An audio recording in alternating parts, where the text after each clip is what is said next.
Quem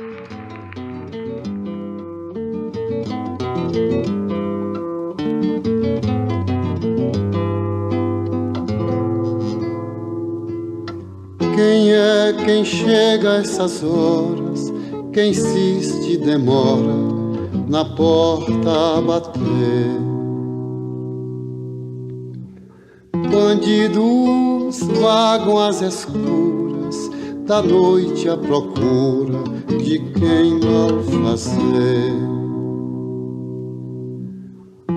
Abre minha porta, ó senhora, um instante a demora, só enquanto sossega o corcel que transporta-me através de tempos, espaços e eras, sem poder negar animal condição, medo ao fugir do raio e o rugir feroz do trovão.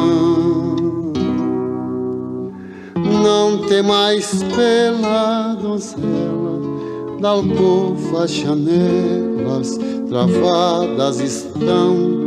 O perigo é a descrença e o inimigo avança no mundo em falência.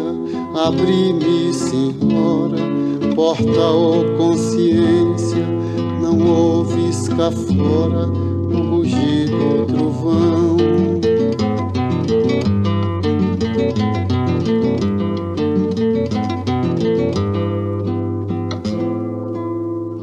Buscam na noite os morcegos, sem trégua e sossego, o sangue a rolar.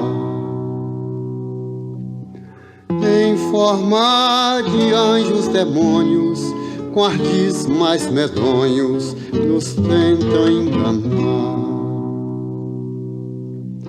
Saí de vossos cuidados, por armas não porto, nem punhais, nem dardos letais, só a espada de vos, a palavra do sagrado mestre, que vos acalenta em vossas aflições, que banha em segurança, repondo a paz nos corações.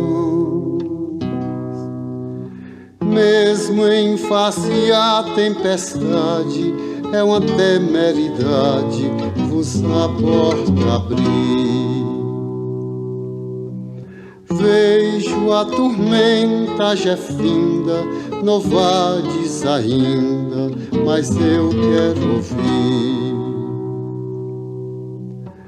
Eis que é cessada a procela, vou indo, senhora, ao lume da estrela. Meu nome se importa, assenteis nos livros de anais desta casa, que em noite varrida pela tempestade negastes guarida aos guardiães da vida, a fé e a esperança e a própria caridade.